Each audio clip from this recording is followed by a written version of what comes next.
You're in the water loop.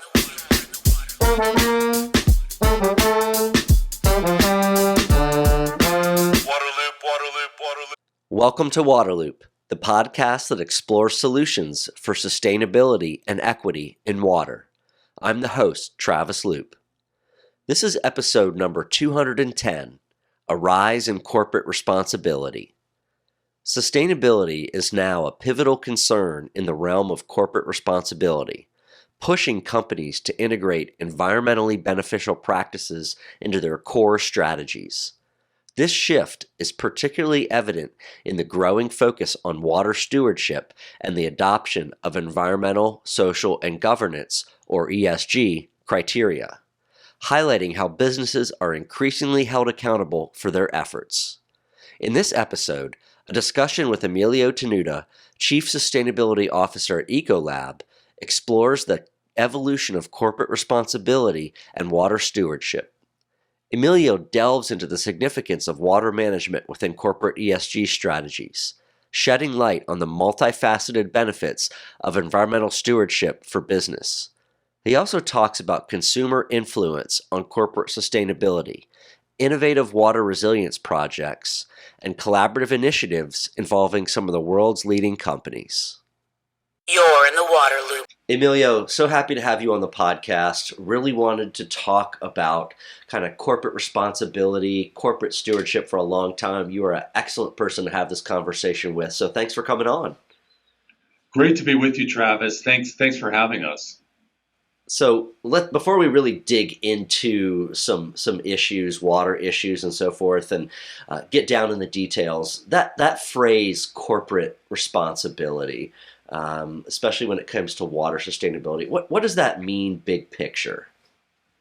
So corporate responsibility in the context of water sustainability refers to a business commitment to minimizing the negative impact on water resources and for water users and maximizing the positive contributions. And it goes beyond compliance with basic regulations and involves really actively managing water use as well as discharge or wastewater, as people would refer to it, and really engaging with communities and ecosystems that they impact. And so, when I think of the principles of water stewardship, water is a shared resource, and many stakeholders are dependent on that water. You have agriculture, you have industry, you have communities. As a precious and scarce resource, this is important to really think about and having that kind of mind shift in terms of the way we think about water. The concept of stewardship is all about taking care of something that we don't own. Mm. And here's, in my mind, how companies can approach water sustainability authentically. It comes from, alignment with the company's core values, aligning with, water sustainability efforts within the company's overall, mission and values, not just seen as a separate initiative. It's about integrating it into the strategy, embedding water stewardship into business decisions, product design, and not just treat it as, kind of an add-on or a marketing tool. And then long term, I think demonstrating a sustained commitment to water sustainability beyond the short-term gains when, we need it and it's perhaps we're in a drought, and then once the drought is over, we forget about it. And I think the last point would be, focusing on actions that genuinely address water challenges and contribute to this positive change in the basin that you're in. Yeah, that was kind of part of my question too. It was the authenticity piece. We've heard this phrase greenwashing for a long time, whether that's about specific products or about even corporate sustainability and responsibility and stewardship. So, really, could you kind of expand on that idea of authenticity when this is real? Yes, it is all about making water as an ingredient, a critical ingredient. There's really, I can't think of an industry that doesn't have water as a critical ingredient into their product or service, whether you're a hotel, which is obviously very dependent on water because of all the, operations they've got, whether it be the guest water experience, but also the on-premise laundry, the restaurants for full-service hotels, the pool and spa. So you can see the importance that has to a hotel. Or if you're in manufacturing and you're manufacturing, beverages, obviously critical to that, but also in the case of data centers, where water is a critical part of the ability for them to cool their servers. So in many ways, to be authentic about water is really saying that you're really just demonstrating that, this focus on addressing the challenges, the shared water challenges, by the way, by the different stakeholders, is meaning that you actually have a corporate water strategy that cascades down to the local sites and focuses on especially the water stressed areas where you're contributing more to the watershed than you're taking from it. ESG is an acronym that has skyrocketed to prominence in recent years. Environmental, social governance, right?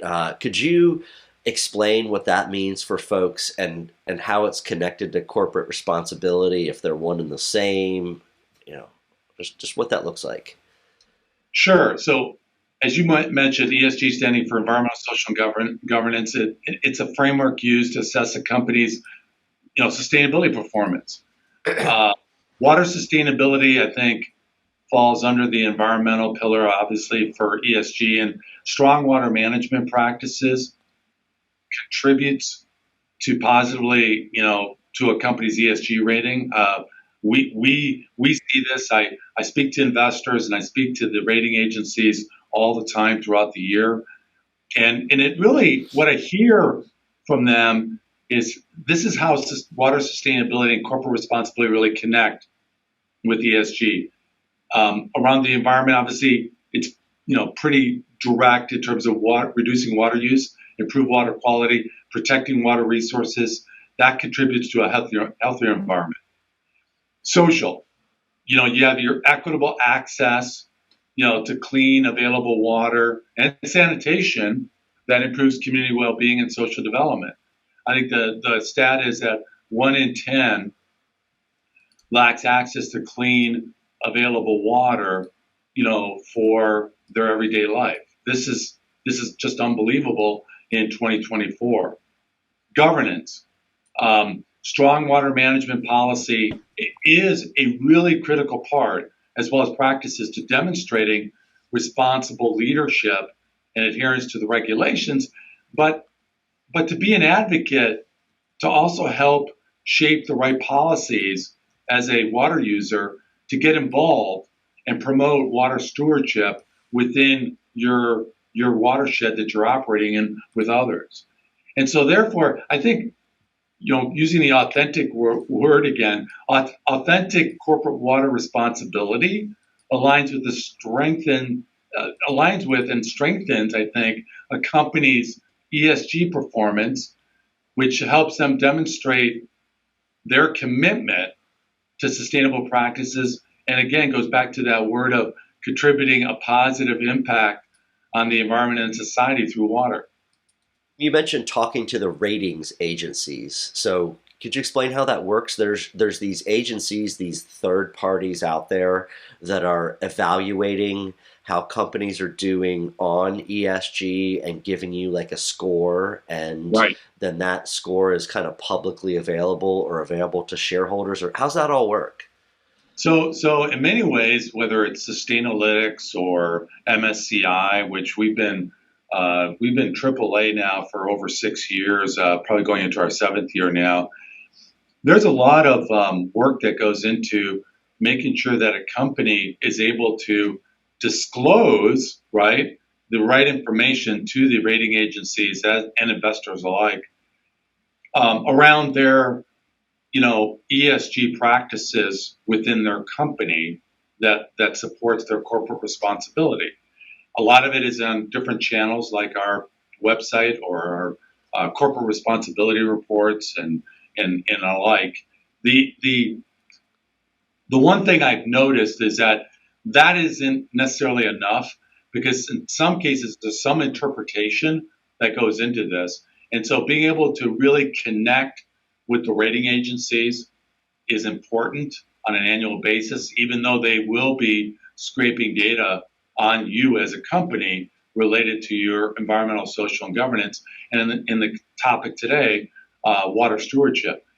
I guess the one thing I'll say is it's not only about disclosure, it's also making sure that they have an accurate picture of performance. That at the end of the day, we want to be disclosing and being transparent, but it's also about making sure that we're performing year in, year out with our targets to achieving our long-term goals. I think we all know about, the say-do gap that has been existing over the last few years. That is important for us as companies to really make sure that the performance aspect of it, in terms of how our annual, work leads to the achievement of the targets that we set that align with our glide path to our long-term goals. So much of the attention, big picture, is around climate change, and trying to get companies involved in addressing climate change. Very curious, in your seat, in your role, about kind of where water is positioned relative to climate when it comes to corporate responsibility, sustainability, and how that's trending. Is it trending up? That's what I think a lot of us that are just really exclusively in water, if you will, see that we're getting a little bit more attention at that table. But what's your perception? Well, Travis, it's a great question because water's position relative to climate change and the corporate responsibility and sustainability space is really intertwined and complex. Let's just put it that way. With water both impacted by and impacting climate change. First, there's an interdependence, right? So climate change can exacerbate water scarcity, rising temperatures, increased evaporation, changing precipitation patterns, longer droughts, water stressed conditions, and so on. Water management can help mitigate that climate change effect, but sustainable water practices are really needed, like reducing water withdrawals and water demand, and protecting the watersheds that can help conserve water resources and build resilience to the climate impacts, or as some of us call it, adaptation. Some water activities contribute to climate change. So water use in energy production, agriculture, and other sectors can lead to greenhouse gas emissions. But here's the thing.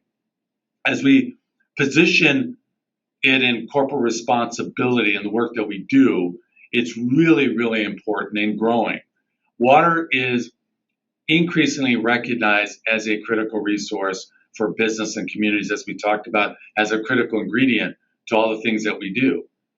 This awareness is driving companies to start to prioritize water sustainability in their corporate water and responsibility strategies. So this convergence with climate action, that interconnectedness that we talked about for companies to address water as part of the holistic strategy for them, is important, but it's got to be part of their climate action plans, right?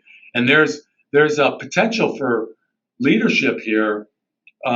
Companies who demonstrate strong water stewardship and sustainable water practices can gain a competitive advantage, I like to think, and strengthen their sustainability reputation, which is really important. And I wanted to unpack this a little bit because taking action by leveraging proven technology and solutions that exist today to drive climate and water management is within the reach of companies. We don't have to go to the moon to solve this one. And often water is that forgotten piece of the climate puzzle, and whereas smart water technology exists today to enable industry to rethink the water cycle. And so one of the things that we often talk about at Ecolab, we found that more efficient water management in manufacturing, from the hundreds of water and energy surveys that we've done, can reduce water consumption by up to 44%. And get this, energy use by 22%, and greenhouse gas emissions by 12%. So we see this connection again between water and energy that can also help us achieve our climate goals. And when we leverage the power of water to drive that opportunity, it allows us to be more resilient in the face of climate change at the same time. And so I think building our leadership also enables us to build trust with the stakeholders that we work with in our operations as we try to achieve our annual targets leading to our long-term water and climate goals. Yeah. Well, I really like that point you made that a lot of the solutions for water are available now, right? When it comes to efficiency, conservation, cleaning it, whatever it might be, like that technology exists. So it's kind of more solvable than the climate challenges are, but it is, as you just described, a pathway to make progress on the climate front because of the way that they're linked. So, yeah, that's very interesting. On the business side, so yes, do all these things because they're good for the planet, because it's your kind of responsibility to do it. But when it comes down to that bottom line, I want to hear a little bit about why it's good on that front. And when we spoke earlier, I just want to tee this up. You used the phrase EROI, which I hadn't heard and I absolutely love. So could you address this question? Yes, absolutely, Travis. So spoiler alert for everyone, water stewardship is good business. And let's unpack that because, we often talk about water stewardship can be beneficial for business in several ways, offering both what I call tangible, more to the EROI, which we'll talk about, but also intangible value. And so, we often at Ecolab talk about our solutions, just to use Ecolab as an example, where we help our customers achieve ambitious business, operational, and environmental goals. The three areas of business, operational, and environmental are very connected, and they don't have to be mutually exclusive. And so for us, when we talk about the science and services and technologies that we bring to the table, we deliver this EROI, or exponential return on investment, that allows us to bring those three dimensions of business, operational, and environmental goals together, but be able to monetize that, very importantly, monetize those attributes and benefits that allows a business to understand that smart water management can deliver value and improve performance and operational efficiency while delivering a sustainable impact. And so, again, the benefits that we talk about. So first, reduce costs. Reducing water use leads to lower water and energy costs, both. Ecolab has found that depending on the type of manufacturing, up to 75% of the energy use is driven by water systems in an operation. That's huge. And so if you can lower your water use, you can reduce your energy. That also lowers your energy and water bills. And that can be significant depending on your type of operation. The second is minimizing physical risk. We talked about the challenges of climate change. Effective water management helps mitigate those risks associated with water scarcity, and very importantly to a business, disruption and future regulatory changes, right? And so the other is, if you can do that, it's also about enhancing resilience.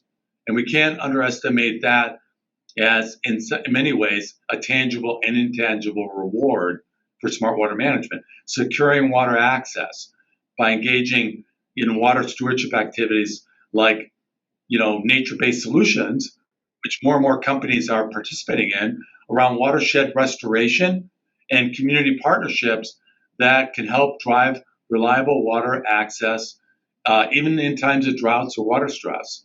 I would say that, you and I talked about demonstrating sustainability not only for communities and industry, but consumers and investors increasingly seek companies committed to responsible environmental practices. So there's this other benefit from a brand perspective that you're benefiting from, which showcases the company's commitment to sustainability and its public image and brand value.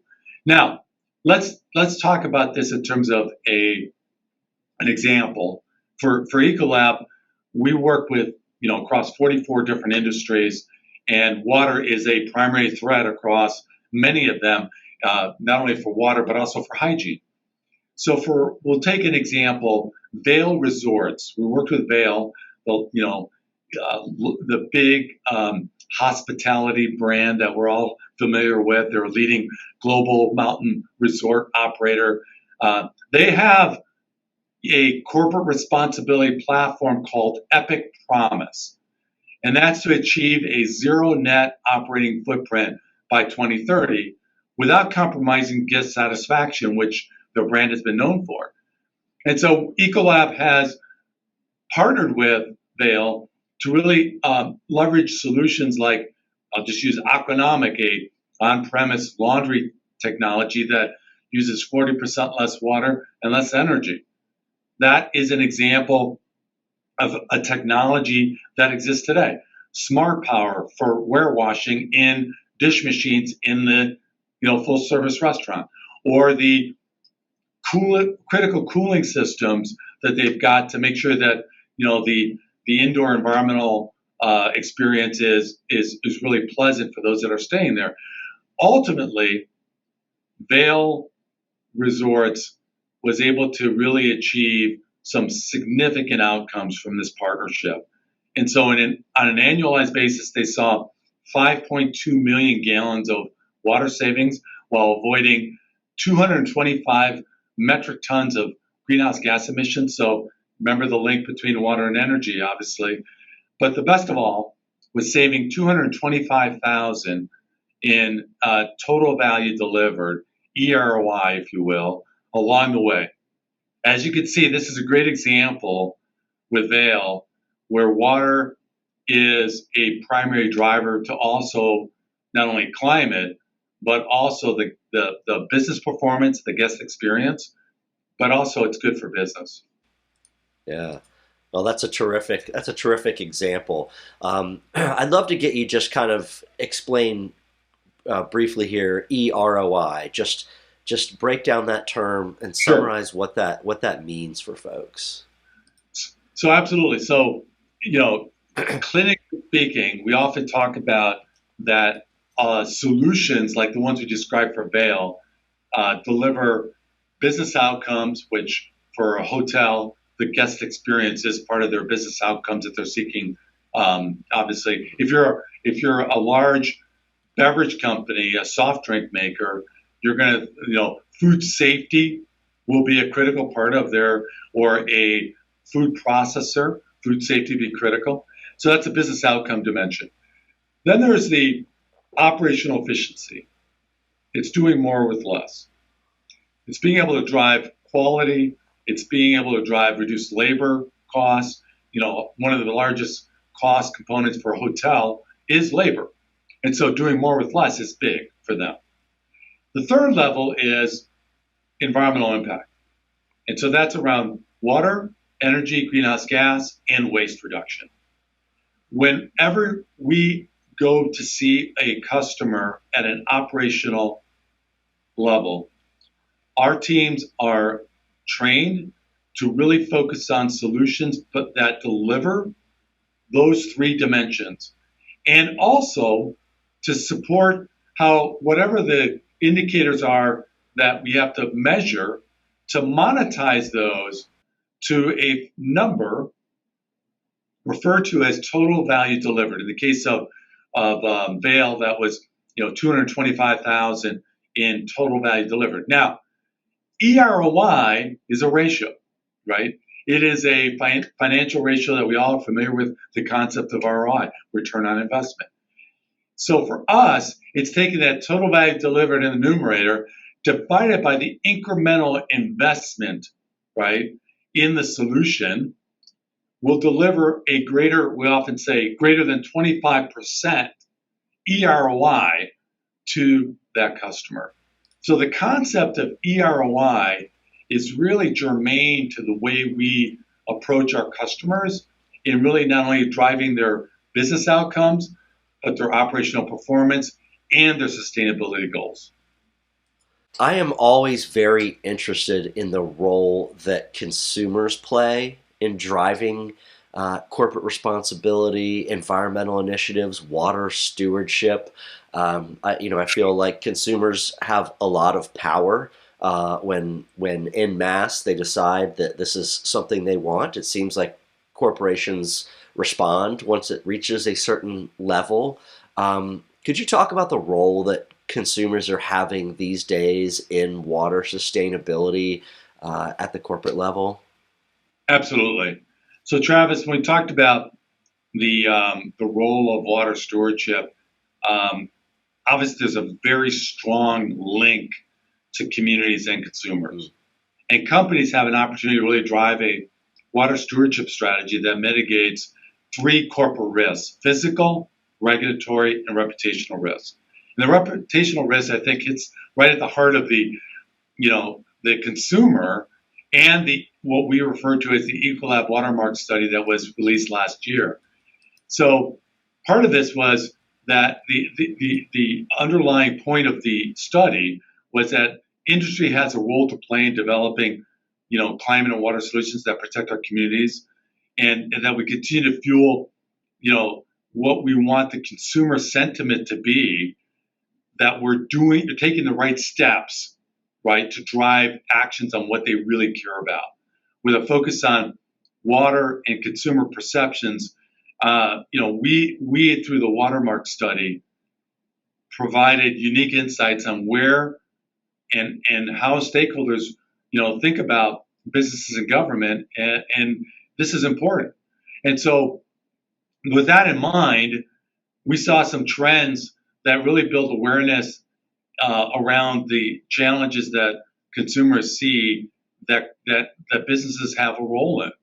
And so the global consumer research, by the way, examined the state of water stewardship through the importance of water, usage, connection to climate, and responsibility, which we've been talking about, among key consumer populations around the world. We did thousands of interviews across 8 or 9 different markets around the world: Asia Pacific, China, Europe, Latin America, the Middle East, and Africa, and of course the U.S. And here's some of the key findings that we had from really 3. Access to clean and safe water was paramount concern for consumers in every region, including the United States. I mean, I know that we often talk about water being a challenge in some far off places, but we saw some significant numbers around consumers being focused around access to clean and safe water in the U.S. I think the numbers were 81% that we surveyed felt that way. I think Latin America was like 92%.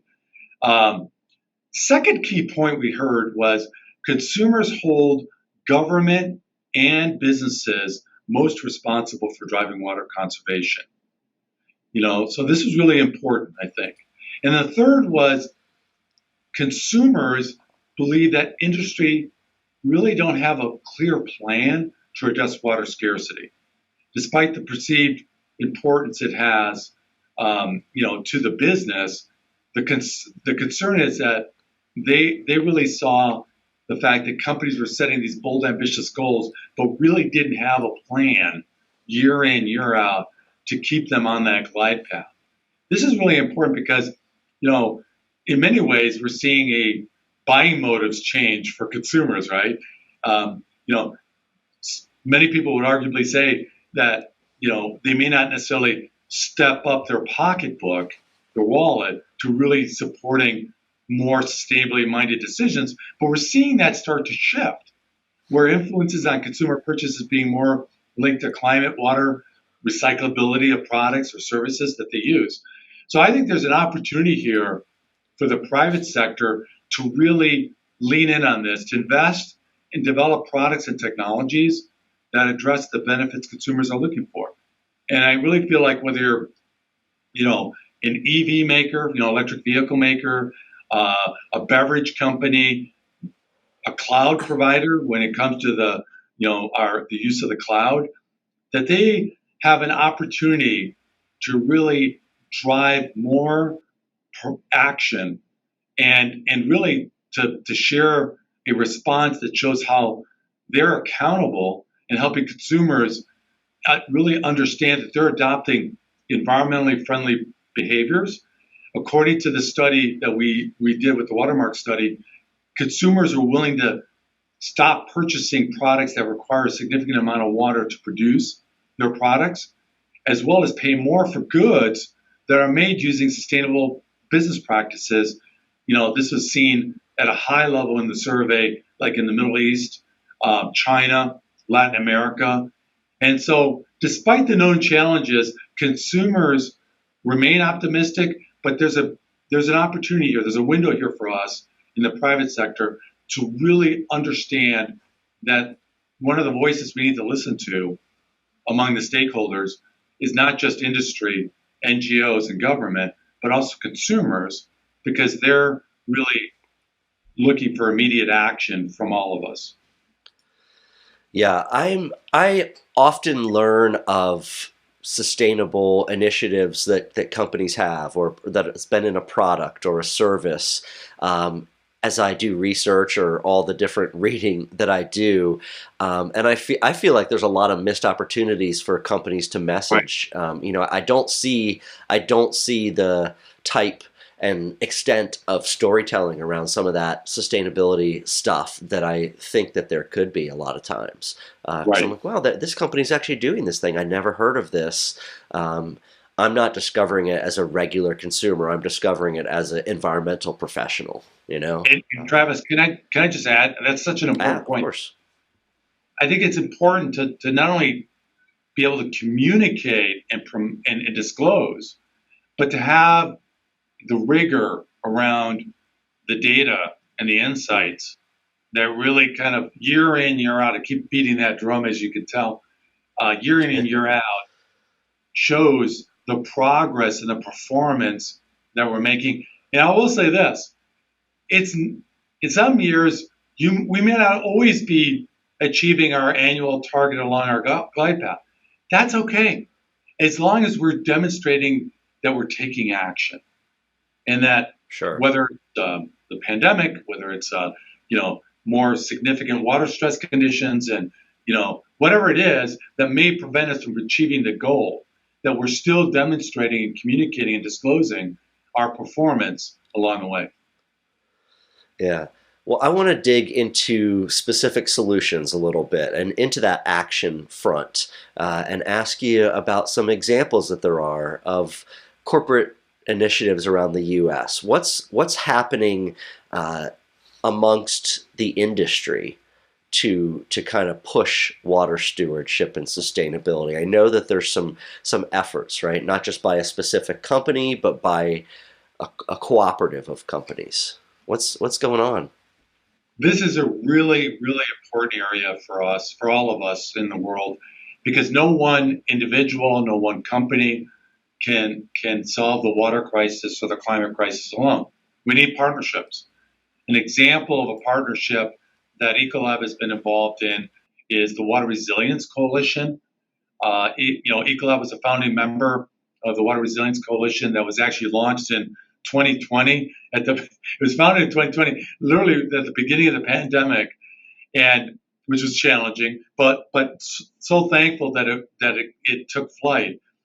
It's an industry-driven, CEO-led coalition housed in the UN Global Compact CEO Water Mandate that aims to elevate the global water crisis to the top of the corporate agenda and really preserve the world's fresh water resources through collective action in water-stressed basins. Now, what's so important about this, and what our audience needs to understand, is that we obviously, in many ways, have made the point today that the climate crisis is also about a water crisis, right? And that through the work that we've done through the Water Resilience Coalition through 3 years, which, by the way, has moved from 7 companies to 37 companies, with a market cap of over 4.5 trillion, is important. And the reason it's important is that 150 of the largest water users, companies, and their supply chains can collectively influence a third of the planet's freshwater use. That's amazing. And in many ways, in March of 2023, the UN had its first water conference in nearly 50 years. Just going back to the point about, we host a whole host of climate conferences throughout a year, but this is the first UN-led water conference in New York City in over 50 years. It was an amazing event, and it really kicked off the importance that we have to play to the water crisis. In fact, during that UN water conference in March, there was an open call to water action that was announced by the UN, and that was really around the need for public and private action focused on 100 priority basins, which have been identified, impacting 3 billion people living in water stress conditions.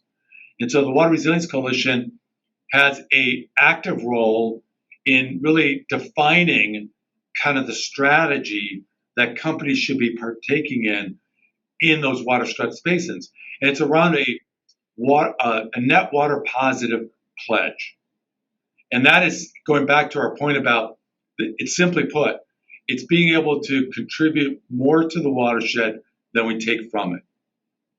And that involves reducing demand through our solutions like we talked about at Vail, but also increasing supply where we operate by collaborating and driving collective action through working with other partners on nature-based solutions that will provide water restoration benefits from a reforestation project or other projects that we're working on.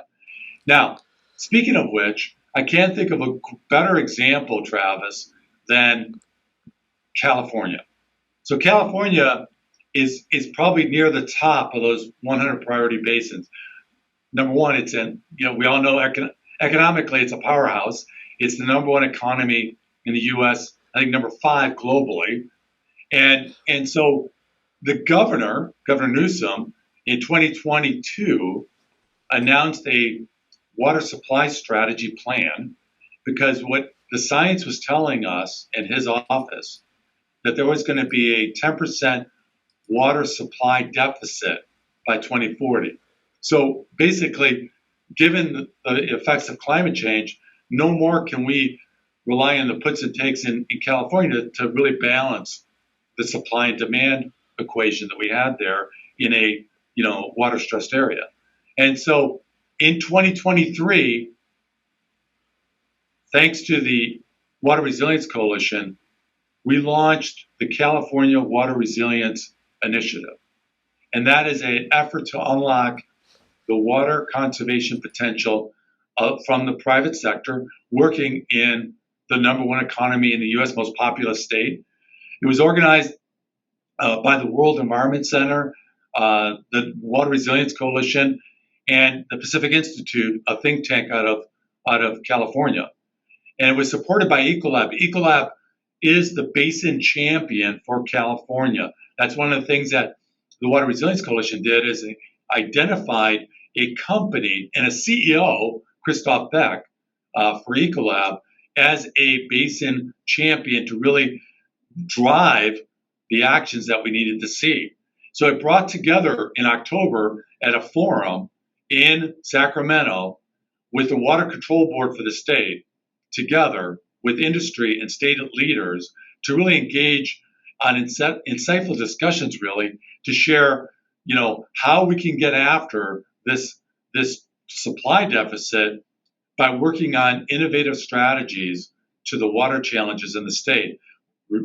Reduce, reuse, replenish are all part of the strategies that we want to participate in, but it involves really aligning with the public policy and advocacy, but also the role that the private sector can play in the state of California to shore up that gap. I like that idea of a basin champion. It's almost like the adopt a highway, right? You see that this local restaurant has taken this stretch of highway. It's accountability that way. You have to if nobody's in charge, then nobody's in charge. Somebody has to own a piece, right? And then there's that accountability. So that makes a lot of sense. Speaking of accountability, I'll push mine here a little bit too. Can you give some examples of like specific projects on the ground kind of stuff that have come out of corporate water stewardship in the U.S. Via Ecolab or some of these other kind of parts of the coalition that you've mentioned? So an example, and I'll use Ecolab, we have 2 facilities in Southern California, and we actually highlighted this in our California Water Resilience Initiative in October. An example, we have these 2 facilities just outside of LA. They have dependency on water. The water source is really the state water project that comes from the Sierra Mountains and Lake Mead, which obviously is the state of California. We have to engineer water into the state because we don't have much of it available, especially when it comes to surface water, and try to minimize the amount of groundwater. So Lake Mead obviously is being sourced by the Colorado River Basin, which, as we all know, has been water stressed for years. And so part of our strategy to adopt a water stewardship mindset is that we, first of all, there's an organization called the Alliance for Water Stewardship. Ecolab's a founding member of it. It is a standard and a certification that was developed and launched back in 2014 and is focused on developing the equitable environmental and social practices that we need around water stewardship that we talked about today. So we have those 2 sites, AWS, Alliance for Water Stewardship, certified. The second thing is being able to develop a net positive water impact strategy means we have to reduce demand. So one of the things that we did over the last 3.5 years is we implemented water management practices, smart water management practices, to reduce demand up to 4.3 million gallons annualized of water needed in our sites to make the products that we use in the state. The third is engaging with NGOs and other community partners to really drive, what I call increased supply in a water-stressed area like Southern California, where we were focused on working on a project with Bonneville Environmental Federation, which is really focused on projects to drive action around nature-based solutions. One of them was with the Lower Colorado River Indian Tribe. We refer to it as CRIT, Colorado River Indian Tribe Project. And that project aimed to help the tribe with modernizing their irrigation practices of the food they needed, obviously, to support the irrigation of the food that they needed for their tribes. And so this is a great example of where organizations like Ecolab, Intel, Microsoft, and others, the Walmart Foundation, were focused on really funding and supporting these projects that would contribute volumetric water benefits. So for Ecolab, we were able to account for and certify and validate 19 million gallons of water replenishment to Lake Mead by supporting the Lower Indian Tribe with the water management practices and technology like soil moisture testing and the ability to do drip irrigation.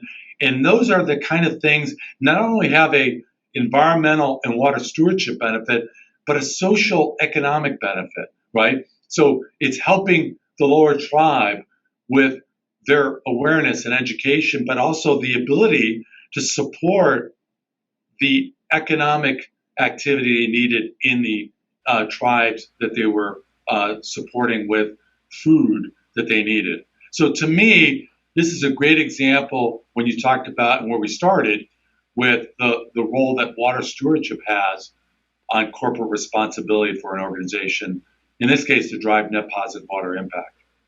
Seems like as this conversation has shown, there's a lot of momentum that has kind of developed over the past 4 years or so, right? Past 3 or 4 years, really a lot of different initiatives and on the ground action that's starting to take place.